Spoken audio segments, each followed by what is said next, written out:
Everyone, welcome to my channel. आज हम पढ़ेंगे आधुनिक भारत का इतिहास। अगर आप चैनल पे नए हैं तो चैनल को सब्सक्राइब जरूर करिएगा। वीडियो अच्छी लगे तो लाइक करें, फॉलो करें। अध्याय पहला है आधुनिक भारत के इतिहास के स्रोत। भारतीय इतिहास लेखन ने भारत में यूरोपीय के आगमन के साथ न केवल उपागम, उपचार और तकनीकी में अपितु ऐतिहासिक साहित्य की मात्रा में भी प्रबल परिवर्तन को अनुभव किया। आधुनिक भारत के इतिहास के निर्माण में राजनीतिक अभिलेखों, विभिन्न स्तरों पर सरकारी अभिकरणों के दस्तावेज को सर्वोच्च प्राथमिकता दिए जाने की आवश्यकता है।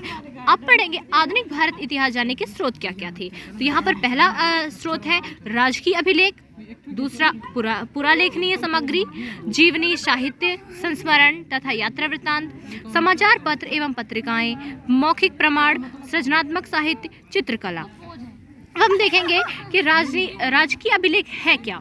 तो ईस्ट इंडिया कंपनी के अभिलेखों ने 1600 से 1857 की कालावधि के दौरान व्यापार दशाओं का विस्तृत वर्णन प्रदान किया। यह सत्य है कि ब्रिटेन की वाणिज्य कंपनी ने हजारों मील दूर तक एक बड़े क्षेत्र पर अपनी राजनीतिक सर्वोच्चता स्थापित की, जिसके लिए एक प्रकार के प्रशासन की आवश्यकता थी जो पूरी तरह कागजों पर था।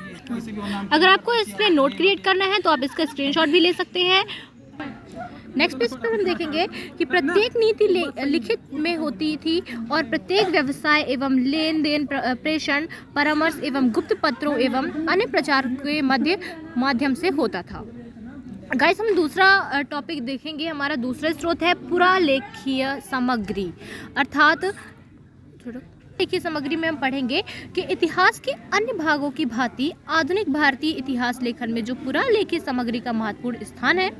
पुरालेखित सामग्री ऐसे दस्तावेज हैं जिन्हें कोई संगठन, लोक प्राधिकारी, संस्था, व्यवसाय या परिवार अपने कार्यों के दौरान तैयार करता है और उन्हें तत्पश्चातवर्ती ऐतिहासिक अनुसंधान या भविष्य के कार्यों के नियोजन में संदर्भ के लिए उनके अधिकारों एवं गतिविधियों के प्रमाण के तौर पर सुरक्षित रखा जाता है। पुरालेखीय सामग्री के अंतर्गत निम्नलिखित अभिलेख आते हैं। अब यहाँ पर हम 4 टॉपिक देखेंगे, 4 अभिलेख देखेंगे, जिसमें पहला है न्यायिक अभिलेख, दूसरा प्रकाशित अभिलेख, तीसरा निजी पुरालेख और चौथा विदेशी संग्रहालयों की पुरालेख सामग्री। कैसे यहाँ पर हमारा आधुनिक भारत इतिहास जानने का तीसरा स्रोत में आता है जीवनी, साहित्य, संस्मरण एवं यात्रा वृत्तांत।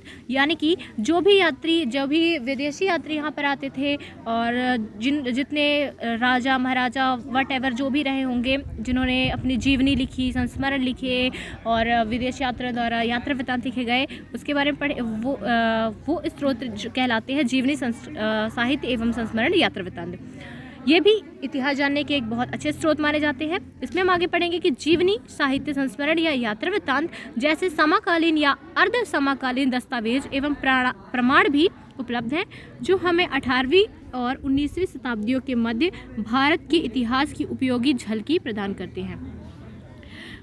इसमें पहला है व्यक्तिगत अभिलेखों का महत्व और दूसरा यात्रा। नोट्स तैयार करने वाले विद्यार्थी स्क्रीनशॉट लेना मत भूलिएगा। यहाँ पर अगला नेक्स्ट स्रोत देखेंगे समाचार पत्र एवं पत्रिकाएं। जैसे कि 19वीं एवं 20वीं शताब्दियों के समाचार पत्र और पत्रिकाओं अंग्रेजों के साथ साथ विभिन्न देसी भाषाओं में प्रकाशित ने आधुनिक भारतीय इतिहास के सृजन हेतु जानकारी के बेहद महत्वपूर्ण एवं प्रामाणिक स्रोत का निर्माण किया। कुछ समाचार पत्र प्रकाशित करने 1780 के दशक में भी पूर्व प्रकाशित हुए। यहाँ पर हम देखेंगे भारत में जेम अगस्त हिके ने 1780 में बंगाल गजट का या कलकत्ता जनरल एडवर्टाइजर नामक पहला समाचार पत्र प्रकाशित किया। महत्वपूर्ण समाचार पत्र जिनमें थे प्रेस एक्ट 1835 की नरम नीति, जो 1856 तक की जानकारी रही, ने देश में समाचार पत्रों के विकास को प्रोत्साहित किया। विदेशी प्रशासन अब यहाँ पर समाचार पत्र एवं पत्रिकाओं के अंतर्गत 2 टॉपिक्स आते हैं, विदेशी प्रकाशन और समाचार पत्रों का महत्व। अभी हम यहाँ पर देखेंगे, अगला देखेंगे मौखिक प्रमाण। मौखिक इतिहास लिखित स्रोतों की मदद से इतिहास के सृजन को संदर्भित करता है। उदाहरणार्थ व्यक्तित्व संस्मरण एक प्रकार का मौखिक स्रोत है। मौखिक स्रोत के इतिहासकार अपने विषय की सीमाओं का विस्तार कर सकते हैं। चित्रकला एवं कला पर राष्ट्रवाद का प्रभाव, आप इसका स्क्रीनशॉट ले सकते हैं। अब हम यहाँ पर चित्रकला देखेंगे। चित्रकला भी इतिहास जानने का बहुत ही अच्छा स्रोत है। जैसे हमने देखा होगा कि गुफाओं में चित्र बनाते थे आदि मानव लोग, तो यहाँ पर देखेंगे औपनिवेशिक काल के दौरान सामाजिक, आर्थिक, राजनीतिक एवं सांस्कृतिक जीवन के बारे में जानकारी उस समय की चित्रकारी से प्राप्त की जा सकती है। इन्हें आधुनिक भारत इतिहास के स्रोत के रूप में प्रयोग किया जा सकता है।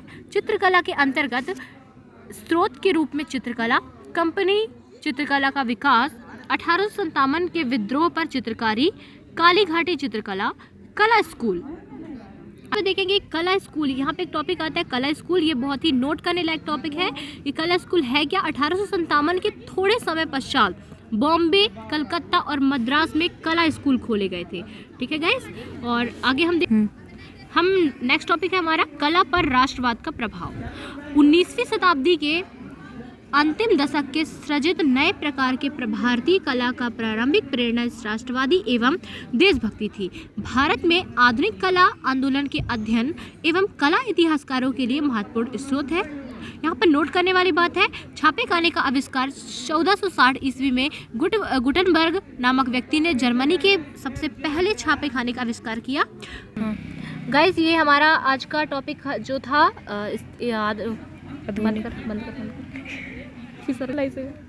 यहाँ पर जो हमारा टॉपिक था आधुनिक भारत जान के इतिहास जो थे वो यहाँ पे कंप्लीट होता है। आप इसका स्क्रीनशॉट ले सकते हैं।